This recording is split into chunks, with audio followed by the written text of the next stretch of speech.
chers amis, chers invités, chers intervenants, intervenantes, bonsoir. Je me permets de vous appeler amis, car à des rares exceptions, je vous connais toutes et tous personnellement et de longue date, pour certains et pour certaines.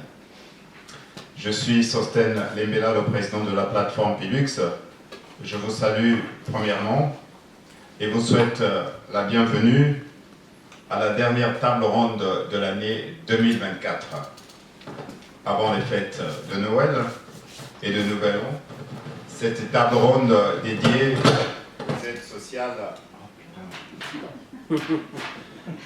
aux aides sociales au Luxembourg. Un acquis ou un inconnu? Ce sont les questions auxquelles on devra se poser ce soir. Pour Pilux, nous sommes une plateforme qui dédie ses réflexions et ses engagements à l'immigration et à l'intégration au Luxembourg. La thématique de ce soir touche en grande partie aux personnes et aux familles issues de l'immigration. Et cela nous interpelle ce soir. Dans ce pays polyglotte, dans lequel se côtoient autant de nationalités, ainsi que la présence de plusieurs frontaliers, notre modèle socio-économique luxembourgeoise n'a qu'un but, chercher à maintenir la cohésion sociale, favoriser et garantir une égalité pour chacun. Mais qu'en est-il des aides sociales au Luxembourg? Y a-t-il des obstacles généraux au recours à l'aide sociale? Pourquoi ce sentiment de peur et de honte alors qu'il existe un taux de risque de pauvreté monétaire existentielle dans notre pays? Le fait que les offices sociaux et leurs prestations soient parfois peu connus peut-il constituer un obstacle? La plupart des personnes vivant dans leur commune ne connaissent pas les missions de l'office social. Nous devons rester modestes ce soir. Nous n'arriverons pas en une soirée à faire le tour des questions liées à l'aide sociale. Mais j'ai la ferme conviction que nous prendrons le temps nécessaire d'ouvrir un débat instructif et inclusif. Je tiens d'abord à remercier l'œuvre Grande-Duchesse Charlotte pour les subsides, bien sûr, qui nous fait progresser dans ce que nous faisons. Et je tiens aussi à remercier la Chambre des salariés pour le soutien, parce que la Chambre des salariés nous soutient. Je tiens à remercier les intervenants et les intervenantes pour votre disponibilité. Enfin, je tiens à remercier les membres et bénévoles de la plateforme Pilux pour votre engagement. D'ores et déjà, à toutes et à tous, je profite de l'occasion pour vous souhaiter d'excellentes fêtes de Noël et des fêtes de fin d'année. À la fin, bien sûr, il y aura un vin de Nord qui vous sera offert par la plateforme Pilux et nous aurons l'occasion alors de prolonger en coulisses notre débat. Merci pour votre attention. Je vous souhaite une très bonne table ronde. Sans plus tarder, je vais donner le micro à notre modérateur Tony Monserrat, qui est membre de la plateforme Pilux, qui a remplacé M.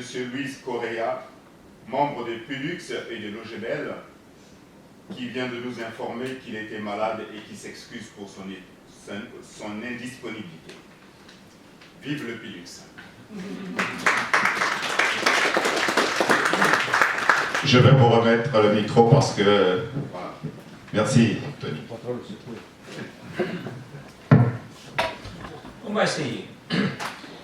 Bien, en ce qui me concerne, il n'est jamais fantastique comme situation de devoir remplacer à la dernière minute la personne qui était annoncée comme modérateur. Bon, parfois, les questions de santé peuvent jouer de mauvais tours et José Luis Correia, qui devait aujourd'hui faire la modération de cette table ronde, malheureusement, il est atteint d'un incident de santé assez sérieux qui l'empêche totalement d'être là. Donc, bon, ça veut dire que moi, en tant que membre du Pilux et d'autres casquettes que je vais aussi avoir, vice-président du Comité national maladies rares, membre de la plateforme Alan maladies rares, etc. Donc, je suis dans mon quotidien confronté aux personnes qui sont en vulnérabilité assez extrême, mais à cause de maladies. Ce n'est pas vraiment par rapport à sa situation sociale. Néanmoins, cela n'empêche pas qu'on avait fait une préparation avec José Luis Correia sur ce qu'on devait faire aujourd'hui. Et bien évidemment, on partait d'un constat très évident, c'est-à-dire ce qu'on va discuter aujourd'hui, l'accès ou le non-accès aux aides sociales au Luxembourg a beaucoup à voir, bien évidemment, avec ce qu'on peut définir comme la pauvreté, et plus particulièrement ce qu'on peut entendre pour pauvreté au Luxembourg. C'est très complexe de définir ce que c'est la pauvreté. Et en général, on définit la pauvreté pour un manque de ressources suffisantes pour atteindre les standards de vie d'une société donnée. Et les sociétés données peuvent être très différentes, parce que bien évidemment, le concept de pauvreté, probablement en Espagne, en Italie, n'est pas du tout le même qu'au Portugal, et probablement pas du tout le même qu'au Luxembourg. Néanmoins, l'Union européenne s'était permis, l'année 1975, de faire une définition de ce que c'est un pauvre. C'était très osé de la part de l'Union européenne de définir quelque chose comme ça, mais ils ont essayé. Individus ou familles dont les ressources sont si faibles qu'elles les excluent du mode de vie minimum acceptable de l'État membre dans lequel ils vivent. Bon, c'est pas mal comme définition, ça peut marcher. Alors, bon, on arrive certainement à essayer de placer cette définition et cette lecture concrètement sur le Luxembourg. Et à un certain moment, je crois que c'était à l'initiative de la Chambre des salariés, bien évidemment, mais aussi par un constat répété qui venait de beaucoup d'associations, qui venaient des offices sociaux, qui venaient des syndicats, où vraiment on voyait qu'à côté de la précarité ou de la pauvreté, il y avait un non-recours aux aides financières au Luxembourg. Beaucoup de personnes ayant droit n'accèdent pas à ces aides sociales. Et bien évidemment, il fallait se demander pourquoi. Et dans ce sens, il faut donc vraiment remercier la Chambre des salariés pour son initiative, parce qu'elle a lancé, et par la suite, l'étude a été effectuée par les LISE et par les SAPEC, justement avec ce titre, précarité et non-recours aux aides financières au Luxembourg. Nous sommes particulièrement fiers qu'une des personnes qui a été des auteurs de cette étude, Madame Anne Franciscus, est aujourd'hui avec nous. Et bon, il faut placer ça dans un contexte très concret, un contexte dans lequel il y a ici des représentants de STEM Food Stros, il y a des représentants de l'Office social de différence, ils sont confrontés chaque jour avec cette population qui, à tort, à raison, pour des raisons qu'il faut sans doute examiner, décide de ne pas toucher, de ne pas accéder à ces aides sociales. C'est là malgré que, par exemple, le taux de risque de pauvreté des enfants au Luxembourg a atteint les 24% à un certain moment. Qu'en ce qui concerne la pauvreté de moins de 18 ans, je parle toujours du Luxembourg, et notamment dans les ménages monoparentaux, 44% sont touchés pour ce qu'on pourrait dire pauvreté. Sur la base des revenus de l'année 2022, la moitié des ménages au Luxembourg disposent, après impôts et cotisations sociales, d'un revenu mensuel, la moitié, de 6 073 €. Ce qui, dans d'autres pays, ça serait presque une fortune. Mais au Luxembourg, certainement, ça peut poser des problèmes. Donc, une personne au Luxembourg, finalement, est considérée en risque de pauvreté, une personne individuelle, si elle vit avec moins de 2382 euros par mois, ce qui représente les 60% du revenu disponible médian par équivalent adulte. Et 18,8%, presque donc 19% de la population de Luxembourg se trouve dans cette situation. Bon, on se trouve avec une situation qui pourrait faire penser, avec toute logique, que les personnes accèdent aux différentes aides sociales qui existent au Luxembourg avec enthousiasme, sans problème, et disons avec un sentiment que l'État vraiment les protège. Mais la réalité, on commencera sans doute avec l'explication de Mme Franciscus, n'est pas du tout celle-là. Alors il faut un peu essayer de discuter pourquoi et quelles sont les raisons qui font que cet accès aux aides sociales ne soit pas toujours au Luxembourg celle que logiquement on pourrait s'attendre. L'étude commandée par la Chambre des salariés a identifié au moins 4 explications, on parlera de tout ça. Information, est-ce que l'information arrive vraiment aux personnes qui en ont besoin? La demande, est-ce que la paperasse administrative est disproportionnée, elle est fastidieuse, elle est compliquée? L'aspect psychologique, est-ce que parfois aller voir un assistant social auquel peut-être on n'a jamais rencontré, lui expliquer toute ta vie, tous tes problèmes, tout ce qui se passe dans ton foyer, tout ce qui se passe dans le foyer peut-être de ta femme de laquelle tu es divorcé, etc., etc. Tout se mettre à poil en face peut-être d'un assistant social, pas tout le monde se sent psychologiquement capable de faire ça. Alors il faut voir si ça c'est aussi un problème. Et finalement, il faut logiquement aussi parler des conditions d'éligibilité, c'est-à-dire si les plafonds de ressources sont trop bas, s'ils sont les plafonds de ressources appropriés, il faut voir ça. Moi, je ne suis pas l'expert du tout, et c'est pour ça qu'on a réuni aujourd'hui 4 personnes que nous croyons ont des connaissances, des compétences, et sans doute la capacité d'expliquer très bien ça. D'abord, comme je disais, Mme Franciscus, elle est chargée d'études à l'Estaté, l'Institut national de statistique et des études économiques au Luxembourg. Elle est la co-auteure avec Mme Anne-Catherine Guillot de cette étude précarité et non-recours aux aides financières au Luxembourg, une étude qualitative, ça c'est tous les titres, qui, nous espérons, nous fournira un peu les éléments statistiques de base pour comprendre les problèmes objets de nos débats. Après, on a Mme Alexandra Psaselay, quelqu'un qui est déterminant aussi dans les contacts avec beaucoup de personnes qui sont justement dans une situation difficile. J'ai lu récemment un article, une interview dans laquelle vous disiez exactement « Je gère le chaos ». Donc, je crois que c'était sur le quotidien. Et Sternfurt de Strauss, c'est une association qui sans doute fait face tous les jours à une hausse constante de demandes dans les restructures, avec aussi cette nouvelle figure qu'en anglais on appelle les working poor, c'est-à-dire des personnes qui même en ayant un travail et peut-être faisant parfois partie de la classe moyenne, sont dans une situation de difficulté proche à la pauvreté. Après, bien évidemment, il faut aussi connaître quelqu'un important dans les offices sociaux. C'est pour ça qu'on a aujourd'hui avec nous M. Jean-Paul Reuter, le chef de service à l'office social de la ville de Differdange, un peu le même constat. Les offices sociaux assurent aux personnes et à leurs familles l'aide définie pour la loi. Ils doivent prendre les initiatives appropriées pour diffuser toute information utile sur les différentes formes d'aide qu'ils octroient.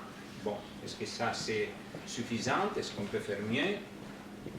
Et finalement, nous avons avec nous Mme Nathalie Georges, elle est sociologue et conseillère de direction à la Chambre des salariés. C'est justement la Chambre des salariés, avec le soutien explicite de l'OGB et de l'RCGB, qui a commandité l'étude sur le non-recours au lycée et au statut. Et le constat de la Chambre était clair, alors que le 20% de la population, presque 20% de la population, est confrontée au risque de pauvreté ou exclusion sociale. le Luxembourg s'est engagé à diminuer ce nombre dans l'horizon 2030, mais est-ce que la batterie des possibilités qui existent vont permettre d'atteindre cet objectif? On va en parler. Bon, d'accord, ça c'était un peu la petite présentation. Et maintenant on passe vraiment à que les spécialistes nous y... Ah, bon. Pas grave, je continue comme ça. Non, maintenant c'est le moment vraiment que nos spécialistes prennent la parole, parce que c'est eux qui ont vraiment les choses importantes à dire. Et d'abord, je voulais certainement commencer avec Madame Franciscus, parce que c'est vous qui avez fait cette étude tellement importante, cette étude qui en fait est un peu la cause qu'on soit aujourd'hui ici, qui a fait aussi l'objet d'un débat à la Chambre des salariés, etc. Et dans votre étude, comme je le disais, je crois un peu avant, on indiquait que, par exemple, que presque 40% des bénéficiaires potentiels de l'allocation de vie chère, qui est sans doute la plus connue, passent sur le radar, c'est-à-dire qu'ils n'y accèdent pas. Et que ça pourrait arriver à être presque les 80% dans le cas de la subvention des loyers, ce qui est aussi franchement étonnant. Alors bon, évidemment, il ne faut pas que vous nous fassiez toute la description statistique de la méthodologie suivie, mais sans doute on serait très intéressé à savoir quelle a été votre perspective méthodologique, comment vous êtes arrivé à ces conclusions. Vous, d'un côté, le Statec, la Chambre, l'Élysée, vous avez tous travaillé en consortium, donc ça serait très intéressant. On commence justement pour ça. Alors, je peux vous rassurer et décevoir, parce que je ne vais pas vous parler de chiffres ce soir, parce que moi, même si je travaille au Statec, je suis chargée d'études qualitatives.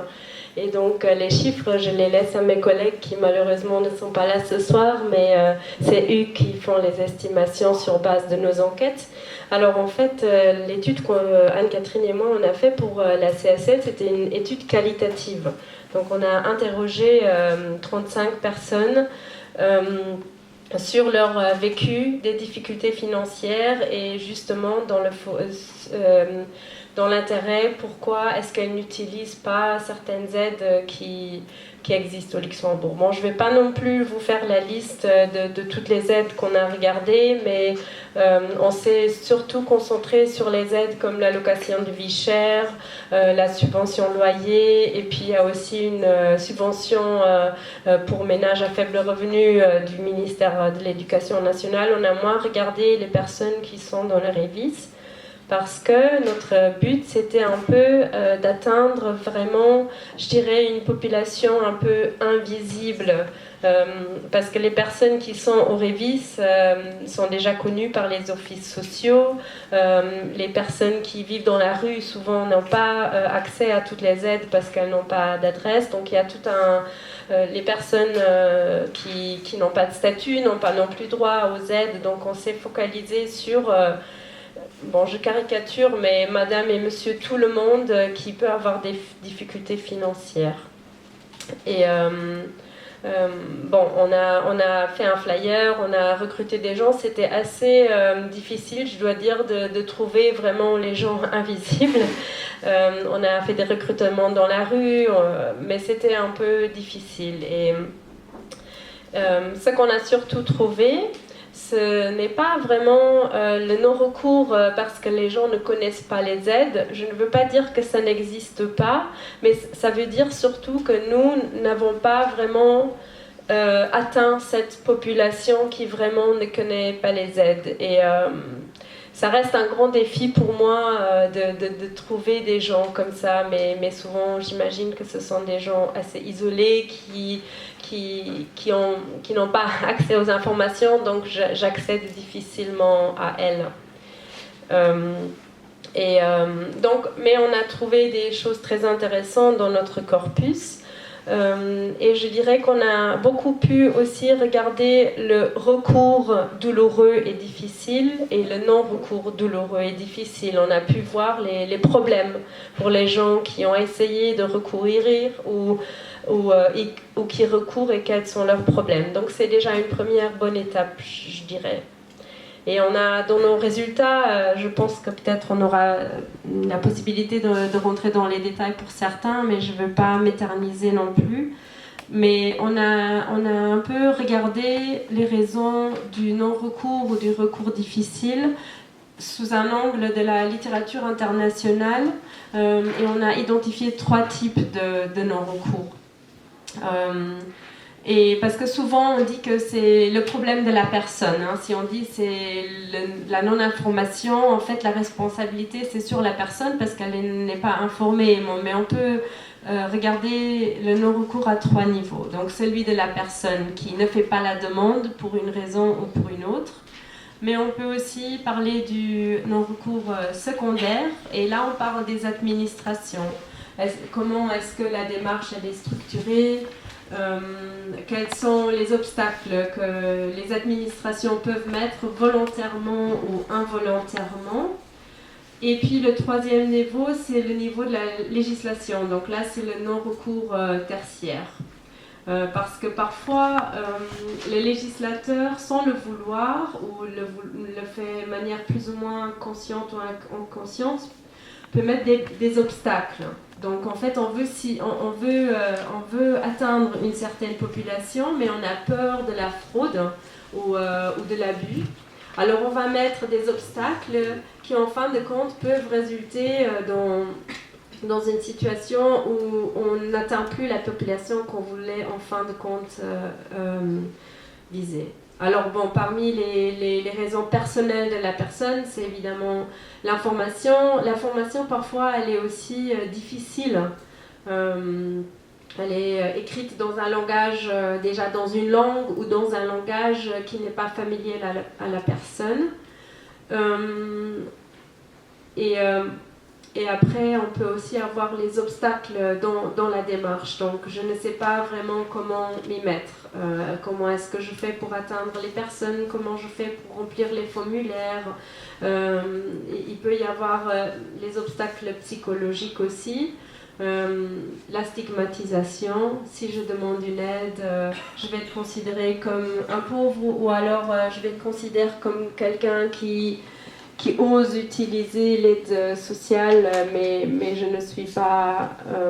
et parfois, bon, ça part très loin, mais parfois on peut avoir l'impression qu'on abuse, en fait.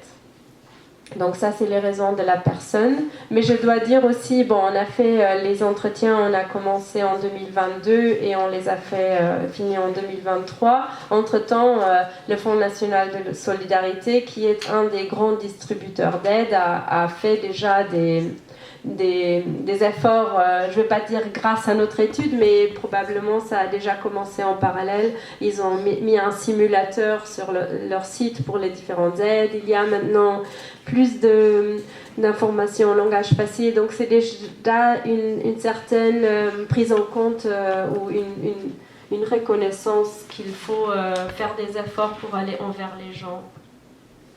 Après, au niveau administratif, les démarches sont parfois difficiles pour les personnes. Il faut remettre pour certaines aides beaucoup de papiers, ou alors il faut redemander le renouvellement tous les ans, par exemple pour l'allocation de vie chère et pour la subvention loyer. Il faut redemander chaque année, et puis donc il faut remettre tous les papiers. Et puis il y a des très longs délais d'attente. En tout cas, au moment où on a fait notre étude, les gens attendaient 10 mois pour avoir la réponse de la subvention loyer. Et pendant ces temps-là, il y avait une grande insécurité. Et puis parfois, mais ça je veux aussi souligner que notre étude n'avait pas le but de mépriser le travail social, que je salue énormément et je sais comment il est difficile, mais parfois aussi les gens nous ont témoigné d'un accueil qu'ils trouvaient pas très chouette, on va dire.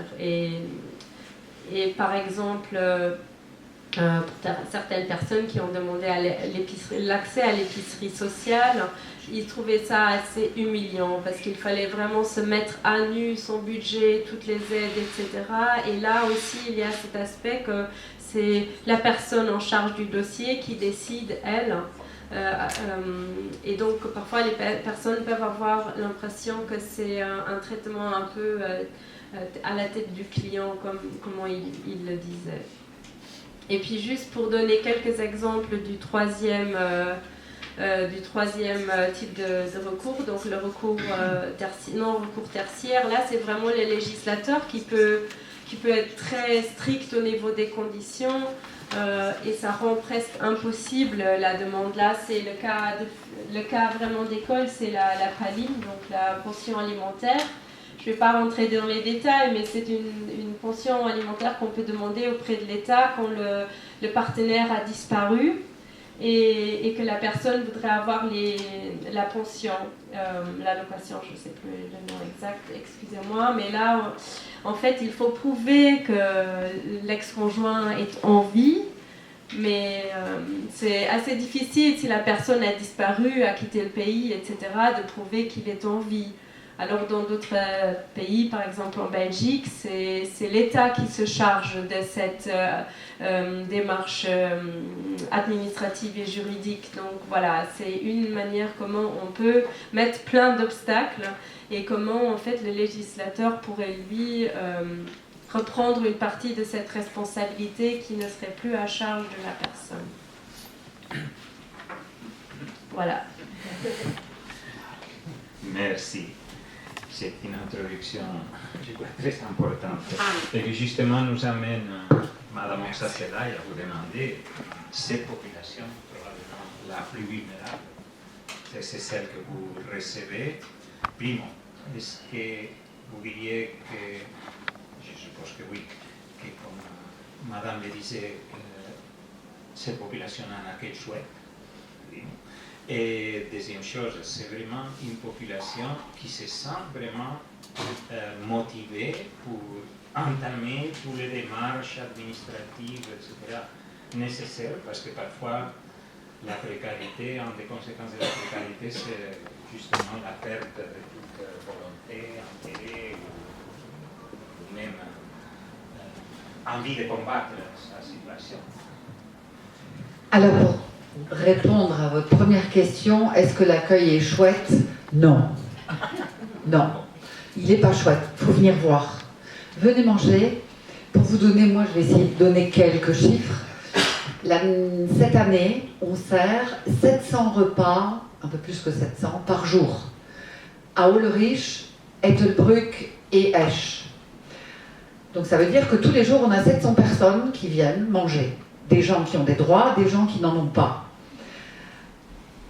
Alors qu'on n'a que très très peu d'assistants sociaux, parce qu'on n'est pas un office social. On travaille dans l'urgence, on travaille bas seuil. Donc les gens qui viennent sont à la fois des gens qui ont des droits, mais aussi des gens qui n'en ont pas. Alors ceux qui pourraient avoir des droits, pourquoi ils n'en ont pas? Pourquoi ils n'y ont plus accès? Pourquoi? Je pense que c'est dû. Il y a beaucoup de raisons. Il y en a déjà beaucoup que Madame Francisco, c'est ça, hein, a énuméré. Mais il y a aussi les malades psychiques, par exemple. La rue rend malade, la pauvreté rend malade. C'est ce dont on a parlé tout à l'heure avec Monsieur Reuter. Donc quand on est malade, c'est plus qu'on n'est pas motivé. Si, on n'a plus la motivation. Mais c'est pas parce qu'on veut pas, mais c'est parce qu'on peut pas. On ne peut plus avoir la force pour se battre. On n'a plus envie de respecter les rendez-vous. Et les rendez-vous, il faut les respecter. Parce que si on ne le respecte pas, par exemple, on ne va pas à l'ADEME, on ne se présente pas, sanction. J'ai l'impression qu'au Luxembourg, il y a ces barrières dont vous avez parlé. Vous me dites stop, hein, parce qu'il n'y a pas que moi qui parle. Ça devrait être un droit. Ça devrait être pas une aide, mais vraiment quelque chose, un droit. Par exemple, je parlais du chômage. On ne va pas se présenter à l'ADEME, on a une sanction. On ne touche pas pendant les jours où on n'a pas été. Deuxième fois où on n'y va pas, on est radié. Radié, ça veut dire on n'a plus droit aux allocations. Si on n'a plus droit aux allocations, on n'a plus d'argent pour payer son loyer, c'est logique. On ne paye plus le loyer, on se fait mettre dehors. Sans adresse, on n'a plus de droit.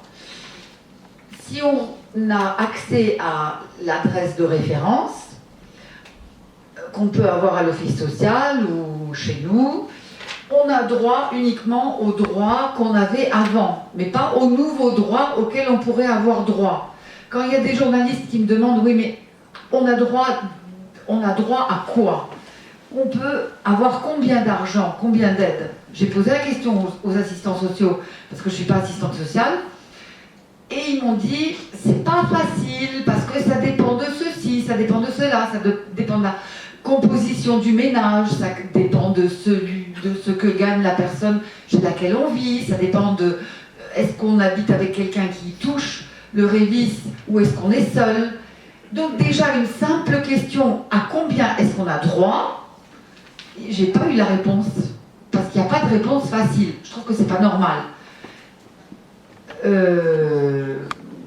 Voilà. Alors, est-ce que c'est chouette, l'accueil? Non, parce qu'il n'y a pas assez d'assistants sociaux, parce que nous, on fait de l'abattage.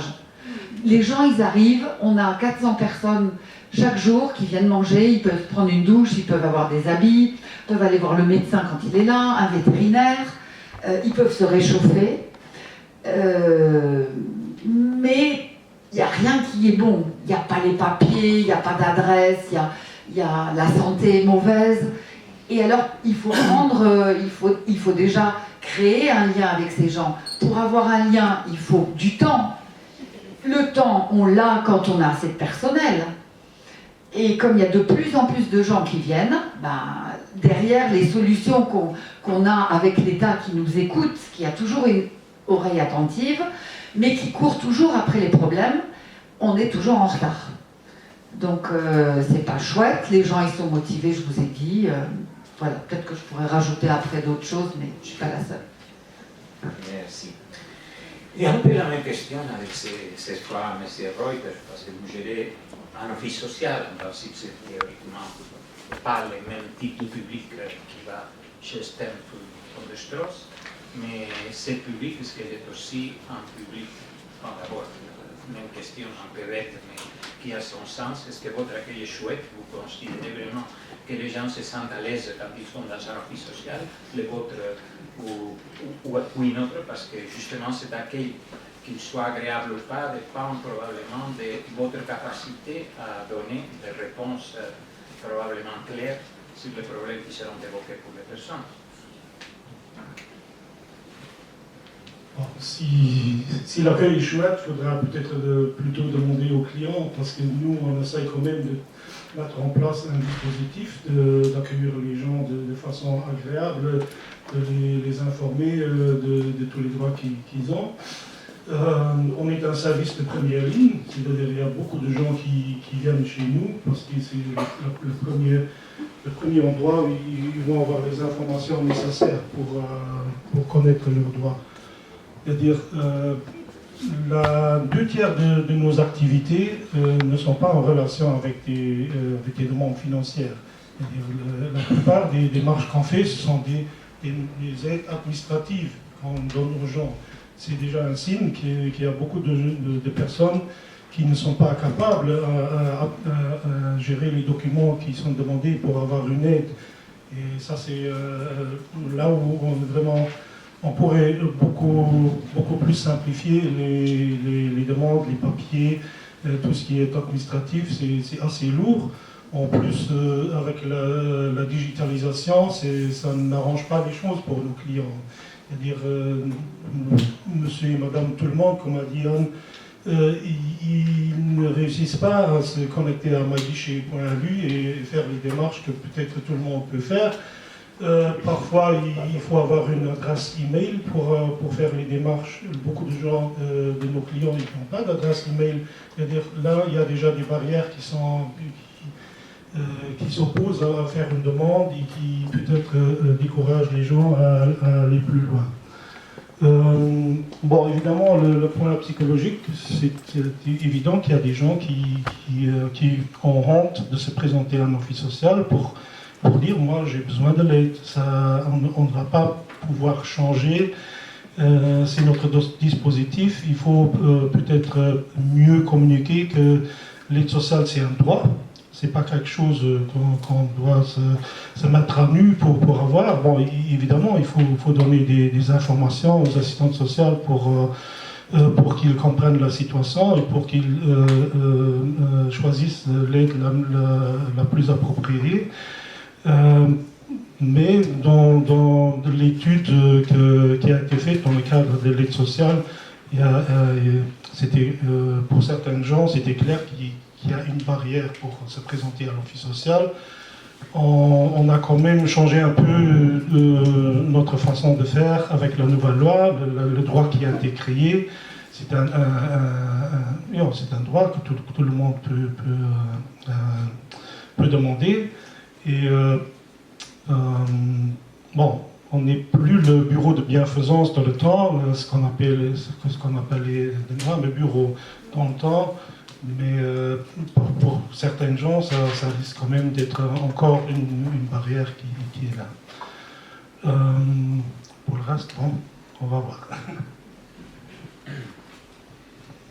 Et une dernière question à Madame Georges, justement sur cette introduction générale. On peut se demander pourquoi la Chambre des salariés a commandé cette étude. Parce que quelque chose a dû vous inspirer ou vous attirer l'attention pour dire qu'il faut faire vraiment une étude sur la précarité et le non-accès aux aides sociales. Pourquoi la Chambre des salariés a commandé cette étude? C'est une bonne question, mais la Chambre des salariés donc, représente des travailleurs, représente des gens. On fait un travail politique, donc nous on n'est pas directement, enfin je parle de moi et de mes collègues, on n'est pas directement sur le terrain, on ne parle pas directement aux gens. On nous rapporte évidemment des situations via les syndicats, etc. Mais comme on doit faire un travail politique, on donne des avis sur des textes législatifs, etc., on a besoin d'outils. Donc tous les ans, pour faire aussi un peu de pression évidemment sur le gouvernement, tous les ans on publie le panorama social, mais alors basé sur les chiffres du Statec, basé sur l'enquête Eurostat, etc., qui nous aide évidemment, mais ça fait des années qu'on fait le même constat, qu'on voit que la situation ne s'arrange pas. Au contraire, le Luxembourg n'est pas bon du tout par rapport à ses voisins européens en termes de chiffres, pourtant c'est un pays qui se vante d'être riche, etc. Alors la Chambre des salariés se demande, oui, est-ce que vraiment un pays riche comme le Luxembourg peut accepter ça? Mais comme on publie chaque année ça dans un peu une totale indifférence, j'exagère, il y a des journalistes qui font bien leur boulot le lendemain de notre conférence de presse, il y a des articles qui sont faits, mais on constate que ça ne va pas beaucoup plus loin. Donc qu'est-ce qu'on doit faire? Donc, on se dit, mais peut-être que nous, on n'en parle pas bien non plus, on rapporte des chiffres qui ne parlent peut-être pas aux gens, et dont aussi les représentants au niveau du pays voient tous les jours passer, et ça fait partie de leur quotidien. Donc on s'est dit, mais il faut parler de la pauvreté autrement, il faut peut-être aussi montrer que c'est quelque chose qui touche tout le monde, et pas faire véhiculer justement un stéréotype comme quoi ce sont les pauvres, ce sont qu'ils méritent bien en fait, ils ne font rien pour s'en sortir. Et donc quand on voit déjà que 18,8% sont en situation de précarité financière, c'est déjà pas un petit chiffre, pas du tout, c'est presque une personne sur 5, si on exagère un peu et qu'on extrapole. Donc c'est comme ça qu'on a réfléchi de notre côté, on s'est dit voilà pourquoi ça ne va pas mieux, pourquoi rien n'est fait pour ces personnes-là. Et donc on a parlé aux chercheurs de l'ISER, du Statec, et on a décidé de faire cette étude-là. Au départ, on ne savait pas trop que d'ailleurs, Anne, tu me contredis si je ne dis pas tout à fait la réalité, mais on ne savait pas où on allait. On s'est dit, voilà, il faut parler aux gens, et on s'est rendu compte que c'était le non-recours qui était un problème. Donc c'est comme ça qu'après, Anne et Anne-Catherine ont travaillé sur le non-recours, et ça nous a apporté... évidemment des conclusions qui ont déjà été reprises quand même en partie par le gouvernement. Il y a des choses qui se sont améliorées et je crois que tu es un peu négative, mais je pense que déjà ça a fait, vos conclusions ont déjà un peu germé dans l'esprit de certains, et il y a une volonté, évidemment, on verra, mais il y a déjà une petite volonté, bien qu'il y ait déjà encore beaucoup de choses à dire quand on voit le dernier budget. Oui, maintenant il y a des automatismes qui vont être mis en place. C'est pas encore l'idéal, mais bon, il y a quelque chose qui est fait. Donc pourquoi cette étude? Pour qu'on puisse faire notre travail en fait au niveau politique et mettre de la pression où il faut et à bon escient et que les gens s'intéressent à cette problématique. Merci. Vous avez tous, d'une manière ou d'une autre, directe ou indirectement, évoqué la question de l'information aux bénéficiaires, c'est-à-dire est-ce qu'on peut expliquer simplement les faibles recours aux aides sociales pour manque d'information pour certains usagers? Sans doute non.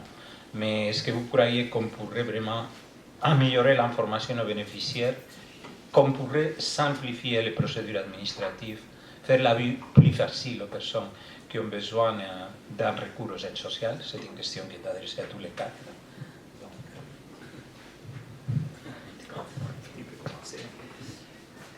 Alors je crois qu'il faudrait, mais là c'est déjà la dernière question, qu'est-ce qu'on devrait faire? Instaurer les courts-circuits pour que ça aille vite, que ça soit court, pas passer par 100 000 bureaux. Après, réduire les délais, ne pas attendre. Et alors, par exemple, j'ai noté, parce que j'ai dû demander à mes assistantes sociales, vu que je sais pas mon métier, par exemple, pour l'allocation de vie chère, on a le droit de faire la demande une seule fois par an, et seulement pour 12 mois consécutifs. Si on se trompe, il faut refaire une demande l'année d'après. Donc il faut attendre. Je trouve que c'est pas normal. Après, par rapport au guichet, le guichet unique, là, les aides accessibles, on en a parlé, l'informatique, les gens qui n'ont pas accès, qui comprennent pas, il faut le langage facile, il faut vulgariser. Quoi encore? Ou alors, par exemple, pour les subventions de loyer. On envoie, par exemple, le 1er décembre. Et donc, on met dedans le mois de novembre. Mais s'il manque un papier, tout de suite, il faut refaire les nouveaux papiers. Il faut envoyer les papiers à plusieurs endroits différents. Donc, il y a cette lourdeur administrative. Il faut simplifier tout ça. Quoi encore? Bon, les clients, ils ont honte. Le guichet unique, mais on peut comprendre. Moi, je peux vraiment comprendre que les gens se résignent et qu'ils abandonnent, et qu'ils aient plus envie, qu'ils n'aient plus cette force de, même s'ils y ont droit, d'abord, il faut savoir, mais il faut aussi pas leur donner envie, mais il faut tout simplement leur donner les droits qu'ils ont. Si c'est un droit, qu'on leur donne. Et une chose où je me demande aussi, la question était pertinente par rapport aux chouettes. Est-ce que l'accueil est chouette? Je regarde, j'ai droit à 4 minutes. Donc, est-ce que l'accueil est chouette? Il faut... comment dire? Il faut que... Je pense que comme dans l'éducation et comme dans beaucoup de métiers, je ne vais pas dire qu'il y a juste les assistants sociaux. Non, ça existe partout. Les moutons noirs, il y en a partout. Il y en a des... très engagés et il y en a qui font leur travail pour toucher leur salaire, comme partout. Mais je pense qu'il faudrait instaurer un contrôle. On dit toujours que ce qui est social n'est pas mesurable. Moi, je crois qu'un travail doit être mesurable. Alors, quand est-ce qu'on a bien travaillé? Est-ce qu'on a bien travaillé parce qu'on a évité qu'une personne meure? Est-ce qu'on a bien travaillé parce qu'on a réussi à la stabiliser? Est-ce qu'on a bien travaillé parce qu'on a réussi à lui donner toutes les choses auxquelles elle avait droit? Nous, ce qu'on remarque, c'est que les gens qui viennent chez nous sont des personnes instables. Donc c'est pas parce qu'elles ont eu tout d'un coup tous les droits auxquels elles avaient droit, qu'elles ont retrouvé un logement, qu'elles ont retrouvé un travail, qu'elles vont le garder. Et donc il faut refaire le même travail. Pourquoi est-ce qu'on enlève le révis? Pourquoi est-ce qu'on enlève les allocations de chômage? Pourquoi est-ce que les gens ils se retrouvent sans rien? Alors qu'on sait que derrière on va retravailler, on va faire travailler des gens qui gagnent bien leur vie. Eux, par contre, eux, ils sont sûrs d'avoir un travail. Nous, on est sûrs d'avoir du travail. Bon, j'arrête, sinon trop provocatrice. Je vais passer le micro. Merci. Tu as déjà beaucoup dit. Mais moi j'ai envie de rajouter que ce serait intéressant aussi d'étudier le refus et les raisons. Donc vraiment aller voir dans les fichiers des administrations pour voir pourquoi est-ce que les dossiers ont été refusés. Est-ce que c'est vraiment des refus, on va dire, pertinents, ou est-ce qu'il y a eu des fautes peut-être, ou est-ce que le refus se répète d'une manière où on pourrait simplifier l'accès pour les personnes.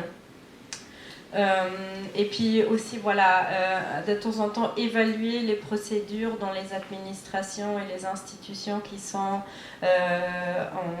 dans la responsabilité d'analyser de traiter les demandes, excusez-moi. Et puis moi, j'ai envie aussi de rajouter que ce serait extrêmement important pour vraiment le filet de sécurité le plus basique, comme l'accès aux épiceries sociales, où on voit maintenant le cas de la vente à action, où maintenant il faut prouver qu'on est résident au Luxembourg depuis 3 mois. C'est vraiment pour moi, et là je vais un peu au-delà dans mon rôle de chercheur, mais c'est vraiment des réseaux de sécurité basiques, et l'accès est conditionné. Pour l'épicerie sociale, voilà, c'est dans d'autres pays, les conditions d'accès sont beaucoup plus simples, ou alors on y va.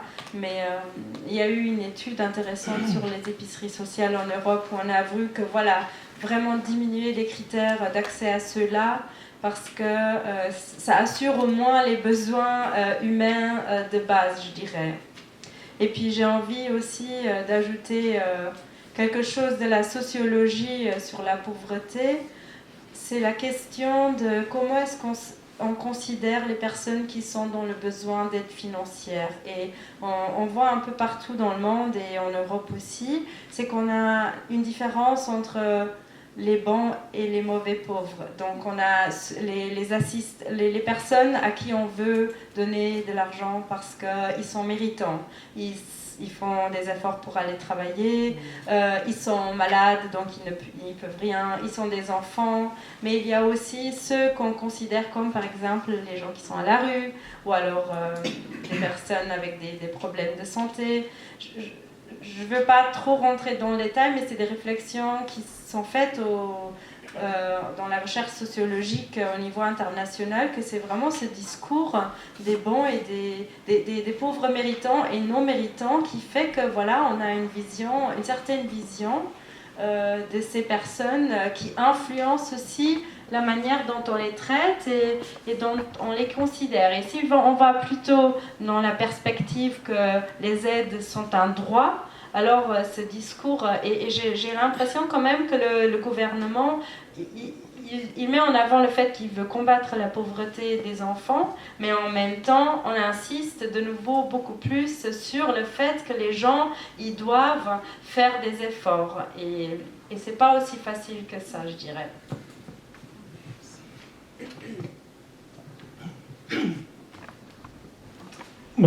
J'ai plusieurs pistes à vous proposer. Premièrement, c'est-à-dire certaines aides pourraient être automatisées, c'est-à-dire qu'on reçoit de l'aide même si on n'a pas demandé. Par exemple, l'allocation de vie chère qui pourrait être attribuée aux gens qui sont en dessous d'un certain seuil de revenus. Là, normalement, l'État, le Fonds national de solidarité, il a toutes les informations sur les revenus des gens, et on pourrait dire, voilà, tout le monde qui est en dessus d'un seuil X ou Y, on va lui verser automatiquement cet argent. Bon, là, on facilite beaucoup de choses à la fois.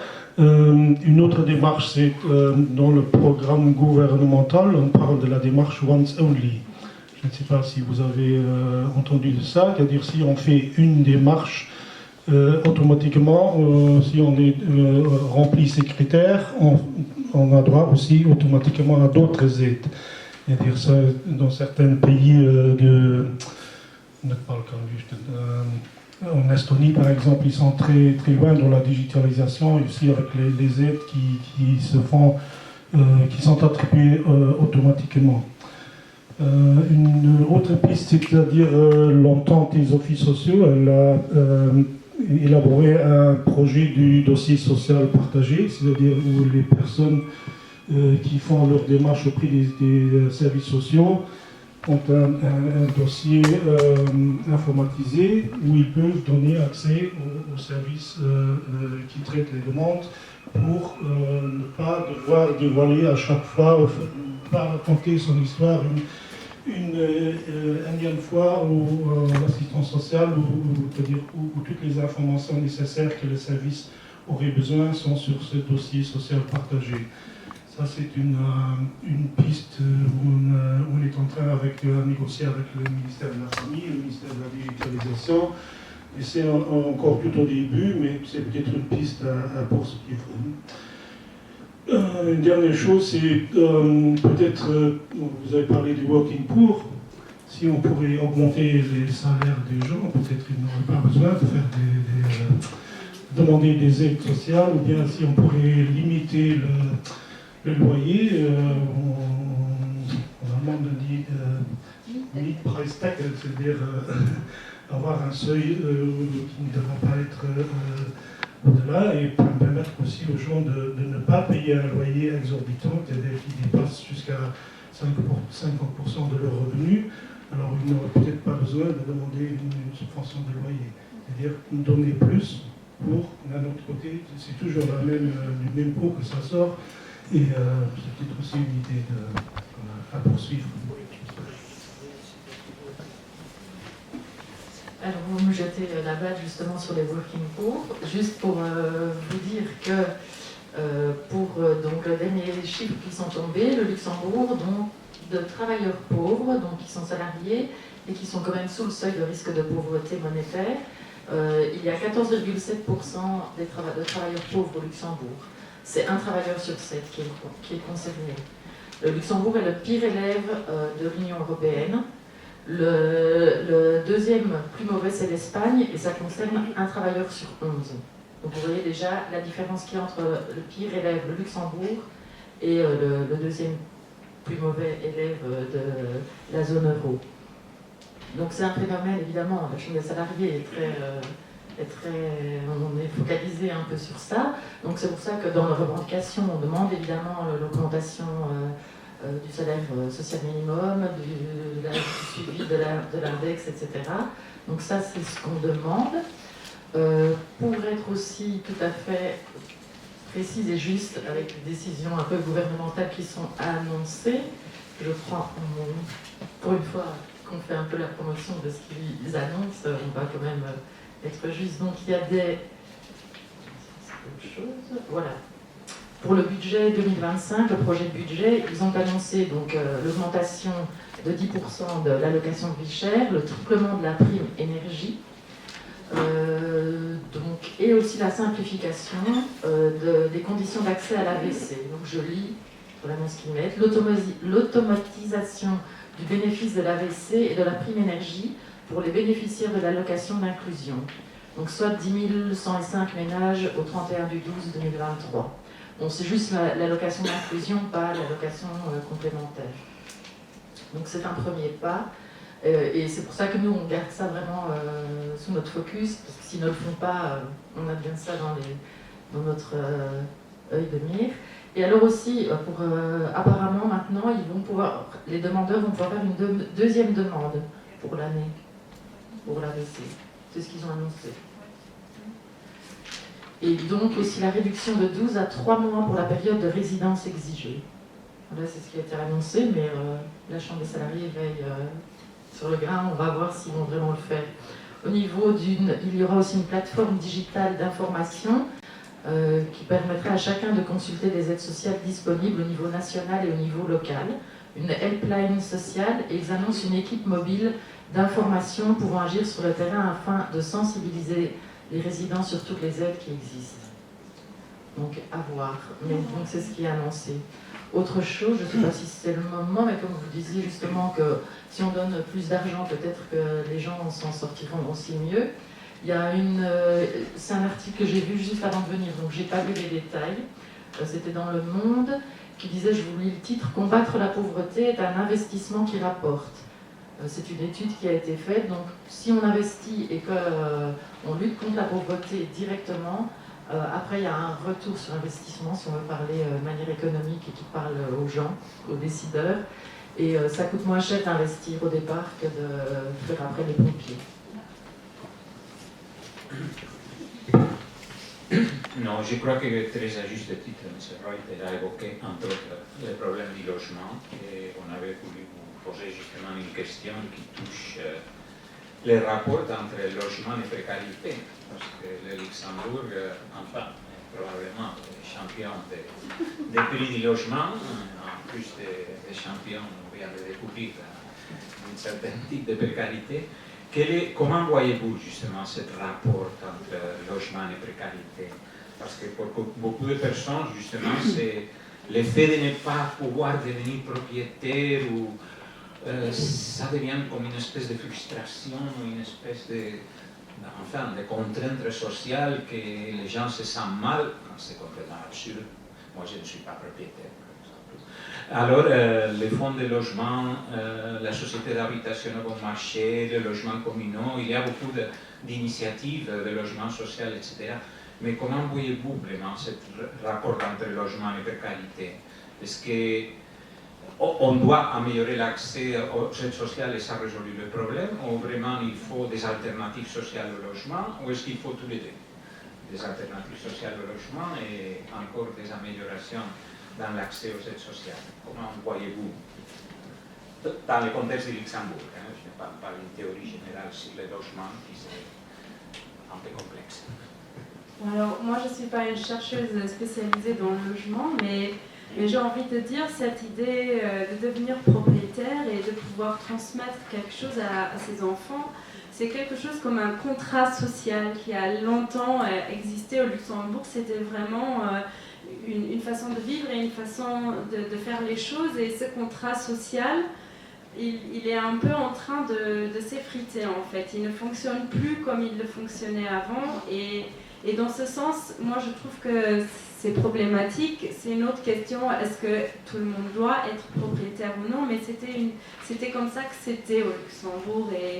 Et donc cette frustration, voilà, elle peut aussi mener à ce qu'on peut, certains sociologues appellent le déclassement, la peur du déclassement social. Donc la peur qu'on va perdre et qu'on ne va plus avoir le même standard de vie que nos parents, par exemple, ou plutôt que nos enfants n'auront peut-être plus le même standard de vie que nous. Donc c'est une question avec laquelle il faut aller en réflexion, je dirais. Après, sans être une experte du logement, je pense qu'il manque quand même une stratégie long terme du logement social au Luxembourg, une stratégie vraiment qui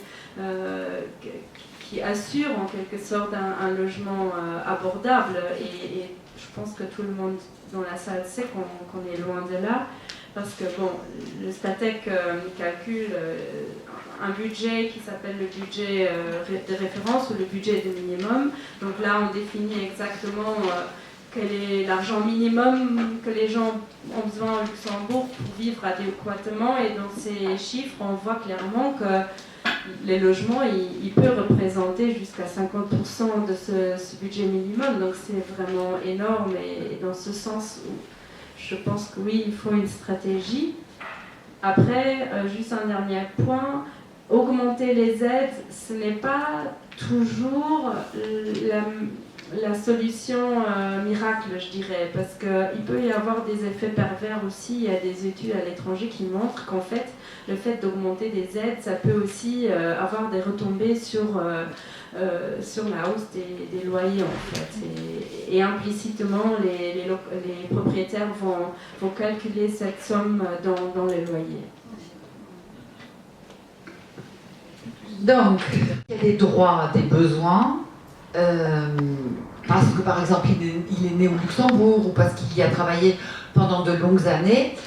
Je pense que c'est pas normal qu'il soit obligé de quitter le Luxembourg parce qu'il n'arrive plus à payer les loyers qu'on a et qu'il soit obligé de partir dans la grande région parce que là, et alors s'éloigner le plus possible parce que plus on s'éloigne, moins ça coûtera.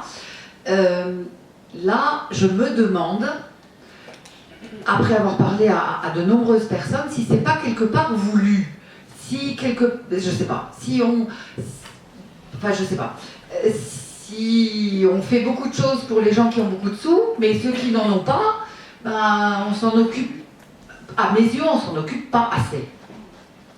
Et je vous recommande un livre qui s'appelle Les exclus du festin, un livre qui a été réalisé par Claude Frisoni et le photographe Raymond Reuter ensemble avec la Chambre des salariés. Et là, il y a vraiment des témoignages où on voit que des gens ont des droits et ils partent. Et quand on part dans un autre pays, ben, on n'a plus de droits, vu qu'on n'a plus l'adresse au Luxembourg. Alors, qu'est-ce qu'il faudrait? Augmenter les aides sociales, oui. Trouver d'autres alternatives au niveau du logement, oui. Donc, pour moi, c'est les deux. Il faut construire des logements sociaux. Il faut en construire beaucoup plus et beaucoup plus vite. Il faut sensibiliser les communes. Il faut que les communes, il ne faut plus que ça soit les communes ont la possibilité de construire des logements sociaux, mais il faut les obliger à construire. C'est pas normal qu'il y ait que certaines communes, moi je ne suis pas politicienne, qui ont tout, qui ont beaucoup de logements sociaux et puis d'autres qui n'en ont que très peu. Et c'est pas normal qu'il y ait des communes qui disent non, on ne veut pas ces gens-là. Et il y a des communes qui disent ça. Je ne vais pas vous dire lesquelles. Et alors, il y a les communes qui donnent des bails amphithéotiques, qui incitent les associations à construire. Il y a cette aide à la pierre, par exemple une association qui décide, avec de l'argent qu'elle a grâce à des dons par exemple, elle décide de construire et elle peut se faire rembourser 75% de ce qu'elle a investi, donc elle peut construire toujours plus. Mais pour construire, il faut trouver des terrains. Et les terrains, ben, il faut aller les chercher là où ils sont. Et c'est pas normal qu'il y ait une minorité de personnes qui ait la majorité des terrains. Alors comment légiférer là-dessus? Moi je fais que constater et puis à d'autres après de mettre sur le papier.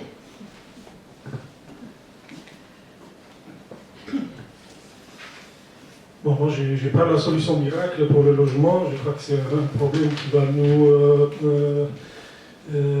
rester encore beaucoup de temps aux offices sociaux. Le logement, c'est un des premiers sujets qu'on rencontre tous les jours. Les gens viennent avec une demande, ils veulent avoir un logement abordable, et malheureusement, on ne peut pas leur donner un logement abordable parce qu'on n'a pas de logement abordable en assez grand nombre.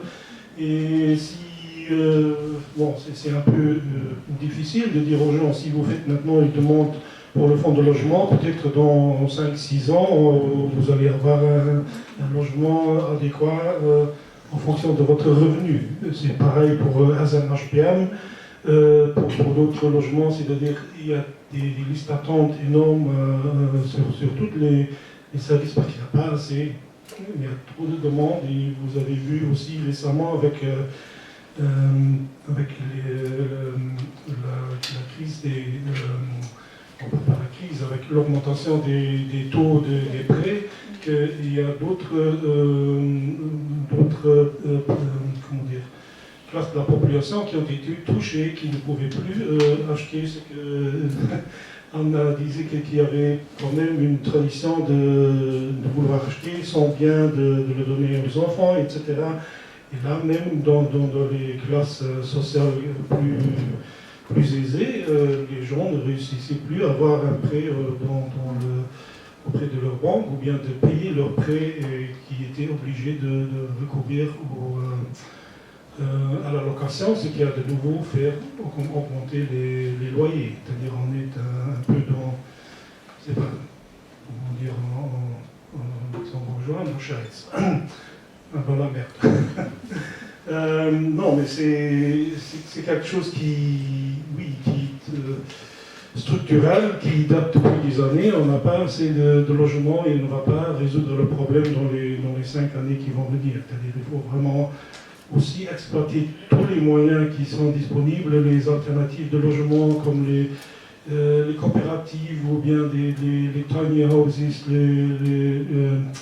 le logement intégré, toutes les choses là qui pourraient libérer d'autres logements.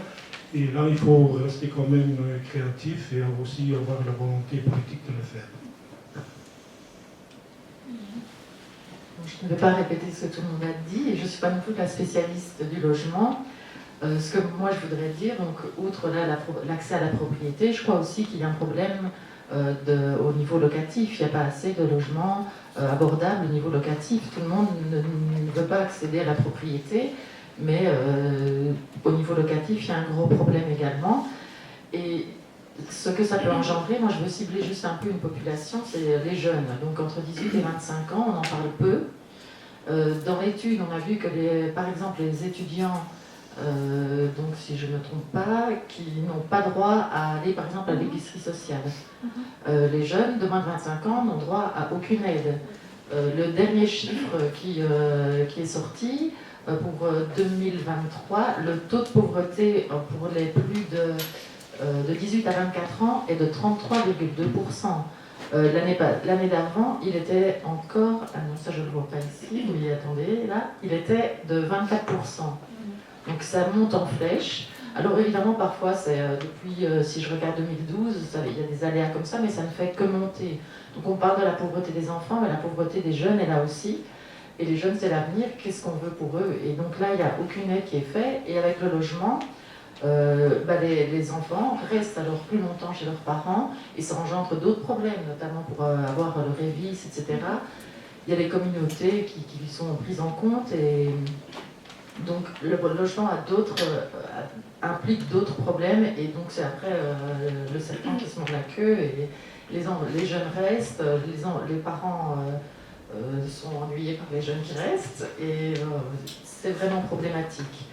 Et ce que je voulais encore vous montrer par rapport au logement, c'est que donc il y a des chiffres, oui, moi je parle de chiffres, hein, parce que je ne suis pas sur le terrain, qui sont sortis le 28 novembre 2004 et qui montrent que la part des revenus des luxembourgeois consacrés au logement est le deuxième plus élevé de l'Union européenne. Alors il y a 27,6% des revenus qui sont investis dans leur logement. La moyenne européenne est de 19,7. Et ça, si on prend toute la population, c'est encore plus dramatique quand les personnes se situent sous le seuil de pauvreté, où là, ça monte à 48,9% de leurs revenus qui sont consacrés au logement. Voilà pour ma petite intervention là-dessus. Et Anne, je vais ajouter quelque chose. Je veux juste rajouter une toute petite phrase par rapport au fait d'être propriétaire ou non.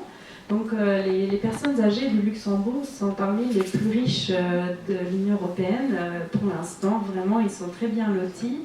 Mais moi, je pense que le fait que les jeunes d'aujourd'hui n'aient plus au logement en termes d'être propriétaires, ça peut engendrer des problèmes de pauvreté des personnes âgées dans 30-40 ans. Et ça, c'est quelque chose, je pense, duquel on ne parle pas encore. Bon, je ne fais pas des projections, mais moi, je pense que c'est un risque de vulnérabilité au grand âge quand on risque de se faire mettre dehors de son logement, parce que ça, c'est finalement quelque chose qui épargne encore nos personnes âgées pour l'instant. Les personnes âgées sont, je pense, 80 ou 90% propriétaires de leur logement ici au Luxembourg. Ça y est, j'ai le micro. Juste les marchands de sommeil, on parlait de logement. On n'a pas abordé les marchands de sommeil qui existent, on sait que ça existe, mais je pense que c'est toléré, parce que si on ferme, on n'a pas d'alternative. Tout à fait.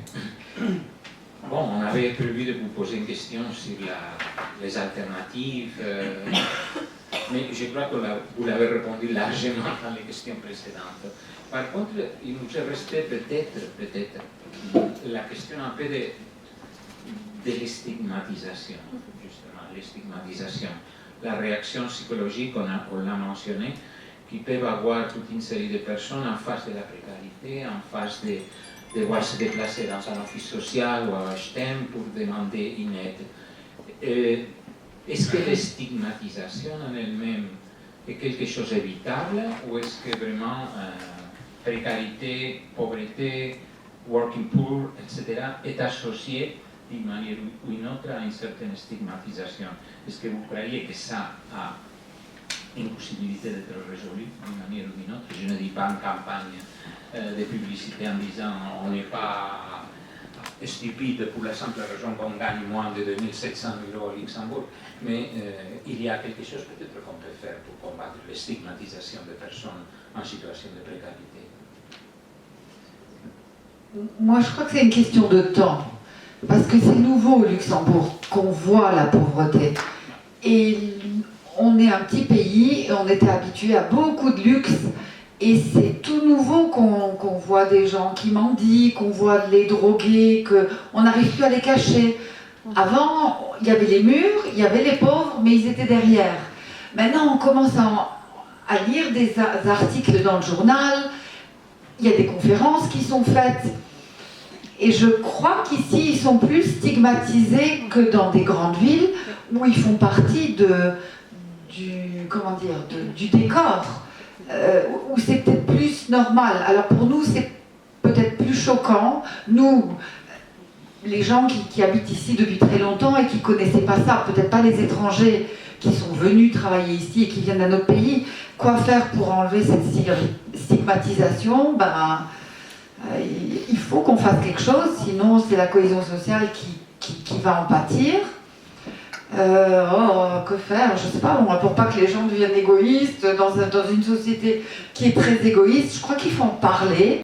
Il faut mélanger les gens, peut-être, mélanger les mondes, les gens qui travaillent dans les entreprises, leur faire aller voir un peu quel est l'autre monde qui existe.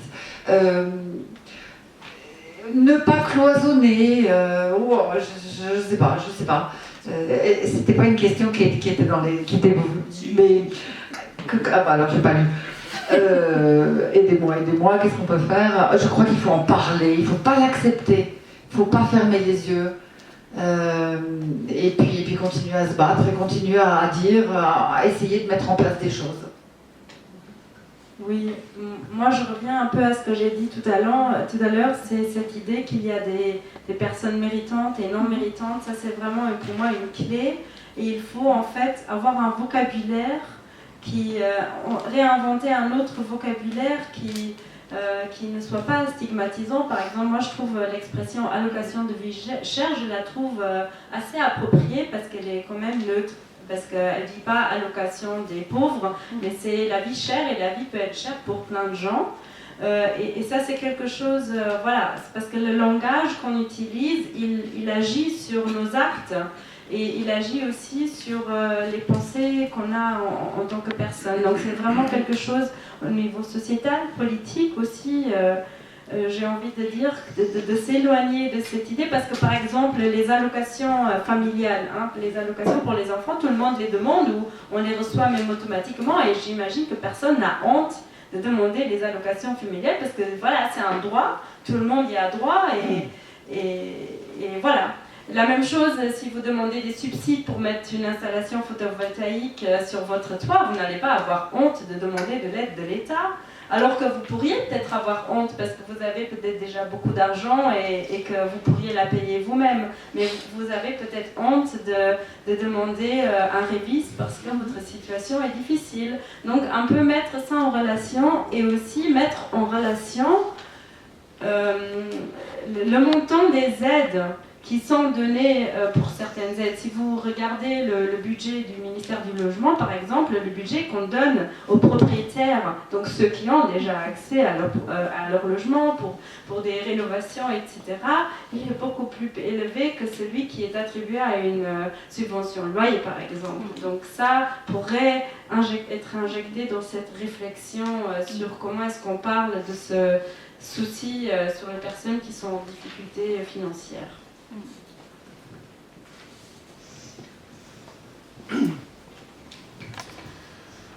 C'est une bonne question. La pauvreté, c'est pas un choix.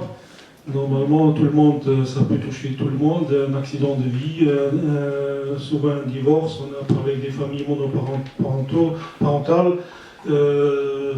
Oui, ça peut être une crise de vie, où on risque de se retrouver avec des moyens qui ne sont pas suffisants et on est obligé de faire une démarche par rapport à des aides sociales.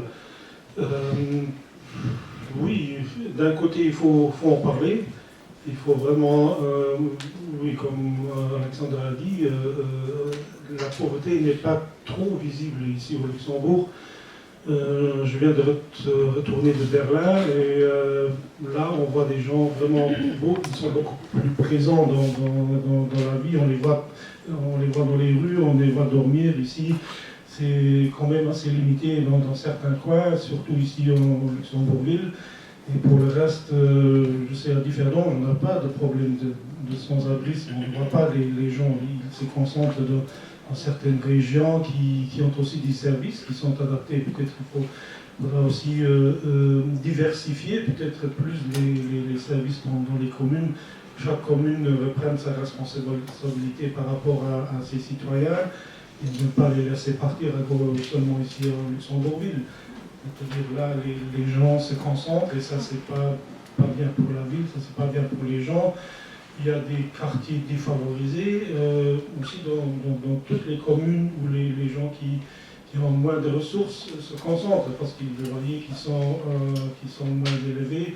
Et dire aussi voir un peu, avec les urbanistes, de voir un peu de mixité dans les villes pour mélanger les gens, pour aussi, oui, avoir... On ait des contacts avec des gens pauvres. C'est-à-dire, c'est difficile à expliquer, mais je pense que, oui, aussi offrir un accueil chaleureux aux gens qui viennent, c'est-à-dire qu'ils ne doivent pas avoir honte de venir à un office social et d'avoir comment dire, se sentir compris, se sentir accepté dans leur situation. Je pense que, bon, on fait de nos mieux, mais bon, on peut toujours s'améliorer. Bon, je rejoins un peu le discours de tout le monde. C'est un long processus. Les stéréotypes et les préjugés, ils ont toujours existé. Ça restera. Mais effectivement, je crois que c'est d'abord un travail de langage aussi, un travail politique. Je crois que ce que disait Anne, c'est important. C'est tout ce qui est lié, oui, au langage. Ça doit commencer aussi dans les manuels scolaires, etc. Tout ça doit venir. Il y a longtemps, on a fait une étude sur les manuels scolaires, là, dans le cadre de discrimination homme-femme. Et là, c'était terrible. Les préjugés étaient là, les stéréotypes étaient là. Et donc, je pense que c'est pour toutes les problématiques comme ça. Maintenant, il y a ce bon pauvre et ce mauvais pauvre. D'ailleurs, dans les écoles de marketing, on apprend que si on veut récolter de l'argent, il vaut mieux mettre un petit enfant sur la publicité qu'un sans-abri. Il y a aussi, quand vous dites, et je ne veux sûrement pas vous contredire, qu'il n'y a pas de problème de sans-abri à Differdange, il y a aussi tout ce qu'on ne voit pas. Il n'y a pas que le sans-abri, il y a le mal-logement, il y a aussi tout ce que les gens ils acceptent eux-mêmes comme situation en ne s'autorisant pas eux-mêmes à dire qu'ils ont des problèmes. Il y a tout ce qui est véhiculé par les sociétés de consommation, il faut aller en vacances, il faut avoir un train de vie de telle sorte pour être accepté. Nous-mêmes, on participe à ça, on intègre ça à nos enfants. C'est difficile d'aller contre. Je pense que ce n'est pas impossible, mais c'est vraiment un travail de longue haleine et de discours. Et je crois que le politique, là, est très important. Bon, un grand merci. Maintenant, vous avez l'opportunité de poser un nombre très réduit de questions parce qu'on a aussi les contraintes de la ville de Luxembourg pour l'heure qu'on doit quitter la salle. Mais si vous avez des questions précises, vous avez maintenant l'opportunité. Donc,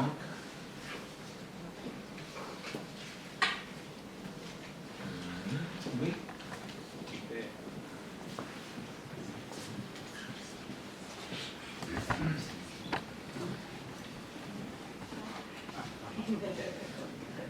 Bonsoir, je suis Madame Diane Dinabou. J'aimerais comprendre, être bénéficiaire du brevet historique, c'est un acquis ou il y aura des conséquences à l'avenir? Peut-être c'est l'assistance sociale.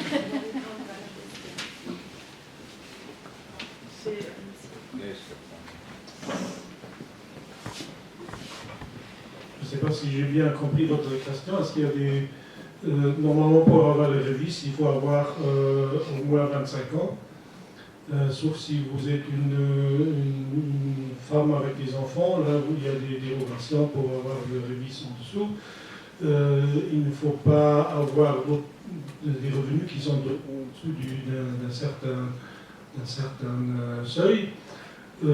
Par exemple, si vous gagnez, vous travaillez mi-temps, vous avez un demi-salaire, vous pouvez demander un supplément, un complément revis, c'est-à-dire en fonction de votre situation de revenu, vous avez droit à un revis complet ou bien un complément revis. Et il faut, je crois que pour les Européens, il n'y a pas de clause de résidence. Pour les pays tiers, il y a une clause de résidence de 5 ans. C'est-à-dire, si vous venez d'un pays tiers, il faut avoir habité 5 ans au pays pour pouvoir demander le révis. Je ne sais pas s'il y en a d'autres. Il y avait la question, il y a des conséquences. Il y a aussi la question de rembourser la révis. Oui, si vous revenez à une meilleure situation de fortune, le Fonds national de solidarité peut demander un remboursement. Mais ça, c'est vraiment, c'est pas quand vous commencez à travailler, si vous avez un salaire normal, on ne va pas vous demander un remboursement. Par contre, si vous héritez d'une grande somme, ou si vous héritez une maison, le Fonds national a le droit de demander un remboursement des sommes avancées.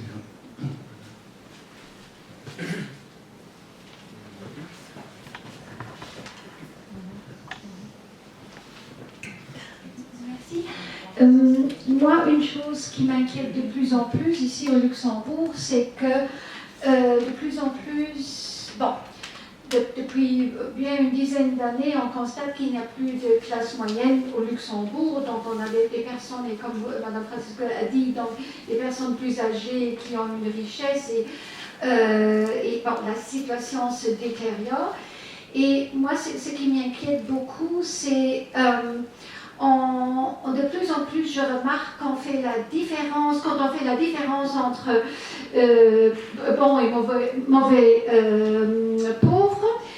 Des fois, on entend, oui, mais c'est un luxembourgeois, donc il faut les aider. Et les autres, ils viennent des autres pays. Bon, s'ils sont un pays tiers, bon, c'est encore plus problématique. Donc, moi, et je vis ça personnellement très mal pour un pays qui a un triple A et qui se vante partout dans le monde qu'effectivement au niveau de la pauvreté.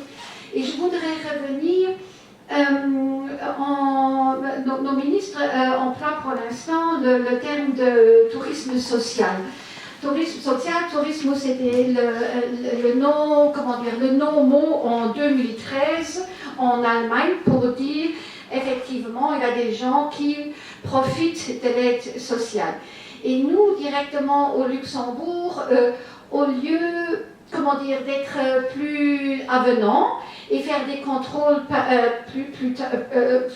après, on met directement des grandes hurdes, je ne sais pas si on dit ça pas en français, mais des grandes difficultés pour ne pas y acérer. Et moi, je ne peux pas y admettre ce genre de situation, puisque financièrement, nous pourrions être beaucoup, plus généreux par rapport. Et troisième chose, au niveau de logement, je suis déjà un peu plus âgée et donc j'entends que depuis 40 ans, ici, les politiques au Luxembourg, il y a un manque de logement. Qu'est-ce qu'il y a eu ces dernières 20 ans où nous avons eu une croissance démographique, une des plus grandes, en tout cas en européen. Et bon, nos politiciens se disent, ah tiens, oui d'accord, on manque de logement. Et surtout, comme on dit, des logements abordables. Mais j'étais encore dans un conseil communal aujourd'hui. Et là aussi, on parle, qu'on veut être une ville très smart. Mais on veut surtout jamais venir à un taux de logement abordable ou de la ville à 20%, alors que nous sommes pour l'instant actuellement à 1,69%. Et par rapport à Vienne, nous savons que pour bien loger bien de population, il faut 20%. Donc, je trouve qu'on est dans une situation très difficile. Mais je n'ai aucune idée comment s'en sortir. Oui, pardon, je voulais encore juste ajouter cela. Mais bon, et surtout aussi, très bon travail au niveau des assistances sociales, mais comme on a une démographie tellement longtemps, on manque de personnel à tous les niveaux. Merci.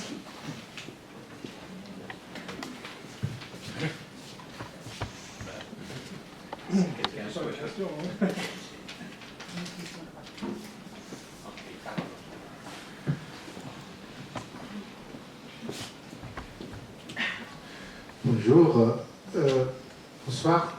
Ma question concerne la possibilité de dérogations spéciales pour des situations d'exception en matière d'aide ou d'aide sociale.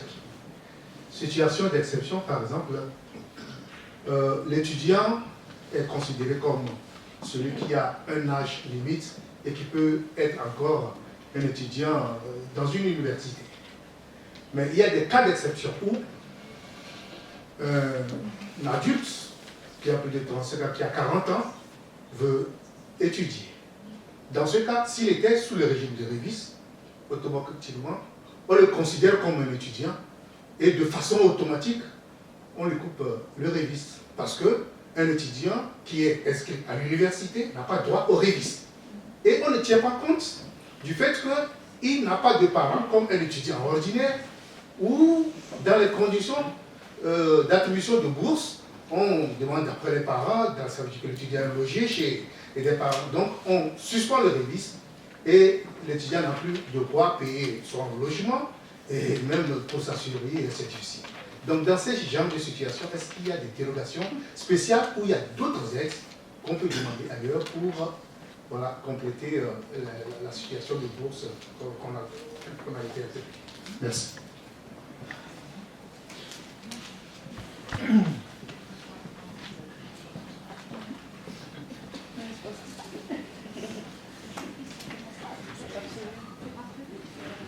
Merci beaucoup, c'est une question spécifique mais intéressante. Alors, dans notre étude, on a aussi parlé à 2 ou 3 étudiants qui n'étaient plus des jeunes étudiants dépendants ou qui avaient des parents derrière eux. Donc, effectivement, les étudiants n'ont pas d'aide et à ma connaissance, il n'y a pas de dérogation non plus. Mais là, il faudrait peut-être un spécialiste. Mais en effet, c'était une des pistes de recherche qu'on avait d'étudiants avec des aides sociales.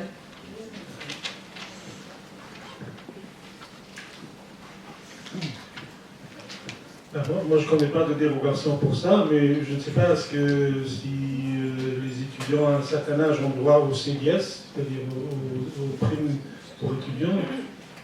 Ça, je ne saurais pas vous dire. Mais... Oui, ils ont droit à tous les âges au CDS. Ok. Ouais. C'est pas suffisant, C'est pas suffisant. Oui, c'est pas suffisant, ça c'est autre chose. Moi, tout ce que je peux dire là-dessus, c'est que par rapport à des exceptions, pas simplement par rapport au cas d'un étudiant, on a dans nos doléances qu'on a fait au ministre de la Famille, on a demandé à ce qu'il voit dossier par dossier selon certaines exceptions. Voilà, ça a été notre demande, mais voilà. Ok. Dernière question.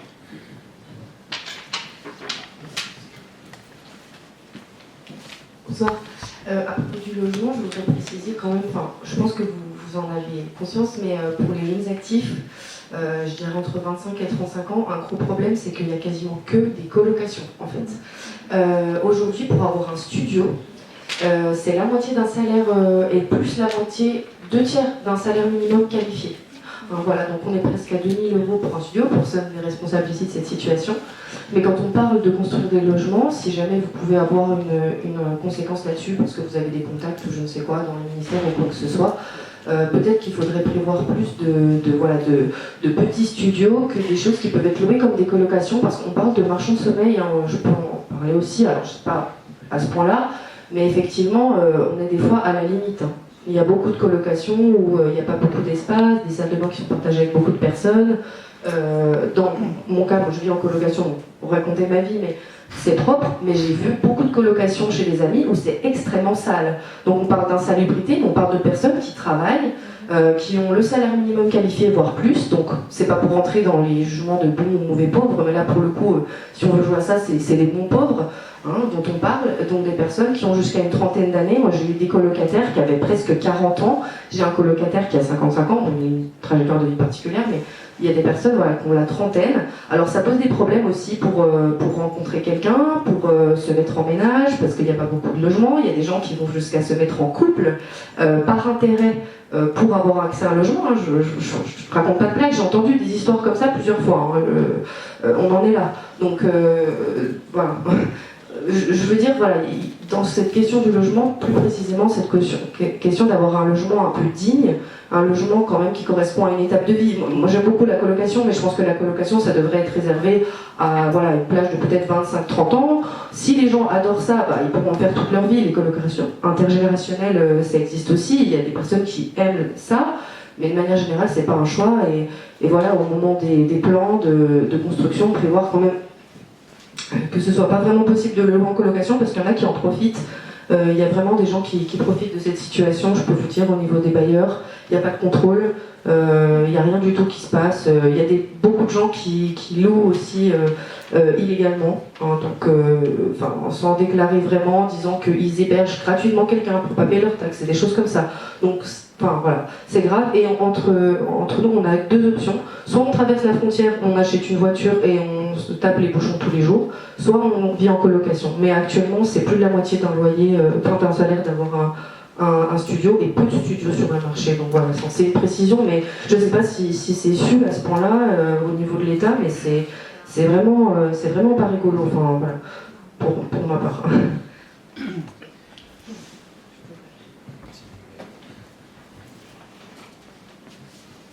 Alors il y a gros problème pour justement les petits studios, et il y a des gros problèmes aussi d'offres pour les familles, pour les grands studios, pour les grands appartements plutôt. Donc c'est vraiment les deux extrêmes, et les prix des studios au mètre carré c'est eux les plus élevés. Et donc c'est un problème que la Chambre des salariés, on est conscient. On a fait dans nos démarches une demande aussi en disant que les colocations, c'est effectivement bien si on veut, mais c'est un parcours de vie momentané, quoi. Et si vous prenez si vous achetez une voiture, que vous allez en grande région, c'est le même problème. Voilà, ça ne vous arrangera pas. C'est maintenant... oui. Ça c'est la marchandise de colocation. C'est aussi un niveau au niveau des plans d'aménagement généraux des communes. Parfois, pour la construction de résidences, on demande une moyenne de superficie de 80 mètres carrés, par exemple, chez nous. Et c'est pour ça que les résidences, ils ne prévoient pas de petites entités. C'est là où on se bloque nous-mêmes. Et c'est comme vous dites, pour les personnes seules, où il y a aussi dans les logements abordables, il n'y a absolument pas de studio. J'ai jamais entendu. Et oui, pour les autres, c'est très profitable de louer des studios. C'est les loyers les plus élevés. Il faudrait aussi plus de contrôle à ce niveau-là. Ok, un grand merci très sincère à tous les quatre, parce que c'était très exceptionnel et très clair. Et maintenant, d'abord, j'invite à prendre ici un petit dépliant de Spirux, dans le cas où vous voudrez bien nous aider. Bien évidemment, vous recevez tous les quatre un cadeau.